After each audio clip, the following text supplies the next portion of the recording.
आज आपण आपल्या भोईज किचनमध्ये काहीतरी वेगळी रेसिपी बनवणार आहोत व मुखवास आणि खूप हेल्दी पाचक सगळ्यांना आवडेल असा हा मुखवास आज आपण बनवणार आहोत। तर त्यासाठी बघा मी 1 किलो गाजर आणलेले, आवळा घेतलेला आहे अर्धा किलो आणि अर्धा किलो बीट घेतलेले। तर आज आपण हा पाचक खूप हेल्दी असलेला, स्त्रियांसाठी तर हा खूपच चांगला आणि फायदेशीर असा हा मुखवास आहे। गाजर, आवळा आणि बीट हे मी स्वच्छ धुवून घेतलेले, पुसून घेतलेले। हे बघा, ह्या बारीक चाळणीने मी आता हे किसून घेणार आहे। सगळ्यात आधी मी आवळा किसून घेते। मुखवासाचे बघा वेगवेगळे प्रकार असतात, महाराजा मुखवास, शाही मुखवास। त्यानंतर आपला हा जो मुखवास आहे त्याला काय नाव द्यायचं ते कमेंट मध्ये नक्की कळवा। मुखवास खूप पाचक आहे, खूप स्वादिष्ट पण लागतो आणि लहानांपासून मोठ्यांपर्यंत सर्वांना आवडेल असा हा मुखवास बनणार आहे। हे बघा, एक आवळा किसून झालाय माझा, असा बारीक झालाय। तुम्हाला यापेक्षा जाड पाहिजे असेल तर तुम्ही जाड किसणी वापरा आणि जाड किसून घ्या। हे बघा, गाजर किसून घेतला आहे, बीट किसून घेतलेलं आहे आणि आवळा पण तसाच किसून घेतलेला आहे। आता एका मोठ्या घमिल्यामध्ये मी हे सगळं मिक्स करून घेते। मुखवासाचे खूप वेगवेगळे प्रकार असतात बरं का, शाही मुखवास, महाराजा मिक्स मुखवास, पाचक मुखवास आणि हा एक आगळा वेगळा मुखवास।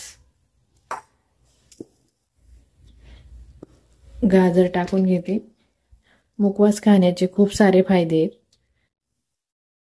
सर्व प्रकारच्या मुखवासांमध्ये वापरले जाणारे बडीशोप हे 2 चमचे घेऊन बारीक दळून घेतलेली आहे। 1 चमचा जिरेपूड, 1 चमचा काळं मीठ, 1 चमचा ज्येष्ठ मध,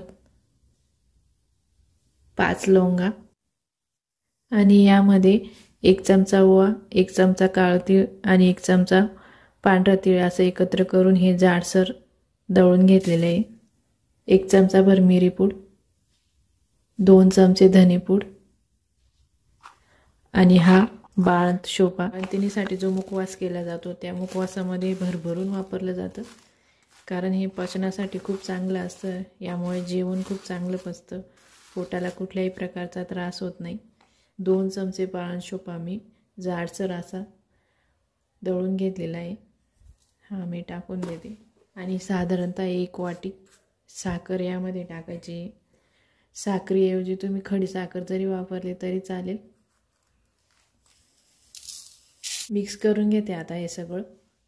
मुखवास खाल्ल्यामुळे काय होते, आपले पाचन सुधारते, त्यामुळे त्यानंतर तोंडाची जी दुर्गंधी, ते बऱ्याचशा लोकांना तोंडाच्या दुर्गंधीचा त्रास असतो, तो त्रास कमी होतो। त्यानंतर आपली त्वचा चांगली होते। यामध्ये जे बडीशोप असते, बडीशोपमध्ये व्हिटॅमिन सी चांगल्या प्रकारे असते, त्यामुळे त्वचा चांगली होते। त्यानंतर आपले दात पण स्वच्छ होतात मुखवासामुळे। असे एक ना अनेक भरपूर सारे असे फायदे आहेत मुखवासाचे। नक्की बनवून तुम्ही खाऊन बघा। खास करून महिलांसाठी, महिलांना जे पाळीचे जे प्रॉब्लेम असतात, अवेळी पाळी येणे किंवा खूप जास्त दिवस पाळी चालणे, अंगावरून रक्तस्राव होणे खूप जास्त दिवसासाठी, तर ह्या ज्या समस्या आहेत या समस्यासुद्धा असा पाचक मुखवास आपण जेवणानंतर जर खाल्ला तर त्यामुळे तो सॉल्व्ह होऊ शकतो। हे बघा, सगळा मसाला आपला लावून झाला आहे। आता ही रात्रीची वेळ आहे, रात्रीच्या वेळी मी हा व्हिडिओ शूट करते, कारण मी रात्रभर हे असंच ठेवणार आहे। रात्रभर हे मुरेल, रात्रभर आता असाच मी हा झाकून ठेवते। सगळ्या मसाल्यांची चव त्या पाचक रसामध्ये मुरेल। गुड मॉर्निंग मित्रमैत्रिणींनो, बघा आपण रात्री जो मुखवास बनवलेला होता तो मुरत घालण्यासाठी मी ठेवलेला होता। आता बघा सकाळचे 6 वाजलेले। आता मी या मुखवासामधून पाचक रस हाताने निपुळून काढून घेते।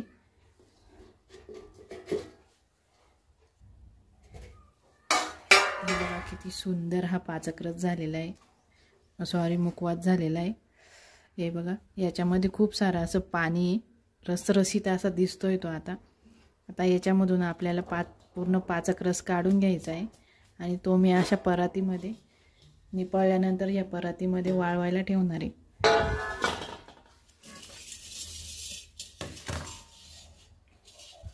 अशी चाळण लावून घ्या, म्हणजे मुखवासाचे जे कण आहेत ते आतमध्ये त्या पाचक रसामध्ये पडणार नाही। असं हाताने घेऊन यामधला जो रस आहे तो हे बघा अशा पद्धतीने खाली रस पडणार आहे, तो सावकाशपणे असा काढून घ्या, चांगला निपुण। भरपूर सारा रस निघणार आहे। हा जो रस आहे तो मी एका बरणीमध्ये स्टोर करून ठेवणार आहे आणि रोज सकाळी उपाशी पोटी कोमट पाण्यासोबत ते घ्यायचं आहे। त्या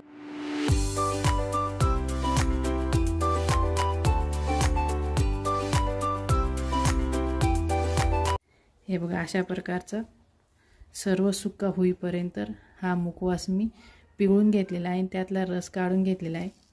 आता हा सगळं मुखवास मी पिळून घेते असं। हे बघा सगळं पाचक रस मी वेगळा करून घेतलेला आहे। वाळायला टाकायच्या आधी त्याच्यातले जे गोळे ते गोळे असे वेगवेगळे करून घ्यायचे, भुसभुशीत करून घ्यायचा तो। आणि स्टीलच्या ताटांमध्ये किंवा तुमच्याकडे प्लास्टिकचा पेपर असेल तर त्यावर टाकून पण तुम्ही वाळून घेऊ शकता। आणि हा बघा, हा एवढा पाचक रस त्यामधून निघलेला आहे, मस्त छानपैकी हा पाचक रस। आता मी माझ्याकडे अशा कॉफीच्या बॉटल होत्या, त्या बॉटलमध्ये मी भरून ठेवणार आहे। काचेच्या बॉटलमध्येच भरून ठेवायचा आहे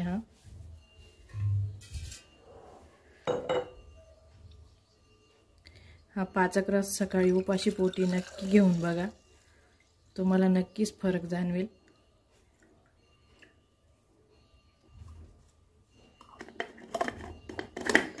हे बघा एक बरणी भरली माझी छानपैकी।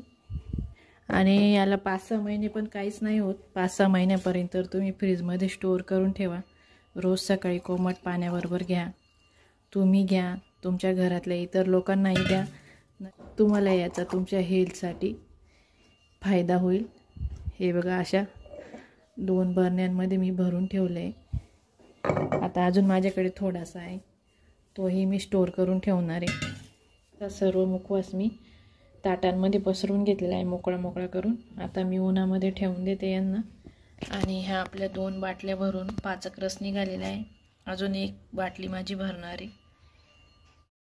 हे बघा दुपारचे 2 वाजलेले, चांगल्यापैकी मुखवासा सुटलेला आहे। आता एक हात मारून घेते सर्वांना, म्हणजे 2 दिवसात कंप्लीट तो कुरकुरीत होऊन जाईल। हे बघा मित्रमैत्रिणींनो, 2 दिवसानंतर आता मी तुम्हाला हा व्हिडिओ करून दाखवते। हे बघा आपला हा मुखवास खूप छान असा करकरीत वाळून झालेला आहे। कलर त्याचा थोडा डाऊन झालेला आहे, फिका पडला आहे तो, उन्हामुळे तसं साहजिकच होतं, पण काही हरकत नाही। हा खूप मस्त आयुर्वेदिक असा मुखवास आहे। आणि जो पाचक रस आपण बनवलेला आहे तो पाचक रससुद्धा खूप आयुर्वेदिक आहे। हिमोग्लोबिनचा जर कोणाला प्रॉब्लेम असेल, कोणाला रक्त कमी असेल, खास करून महिलांना, त्यांनी तो पाचक रस सकाळी कोमट पाण्याबरोबर घेतला तर खूप चांगला फायदा त्यांना होईल। नक्की तुम्ही बनवून बघा, कमेंट्स करा।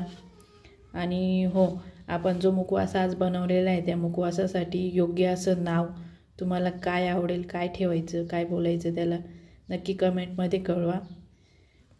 व्हिडिओला शेअर करा, चॅनलला सबस्क्राईब करा। मस्त राहा। व्हिडिओ बघितल्याबद्दल धन्यवाद।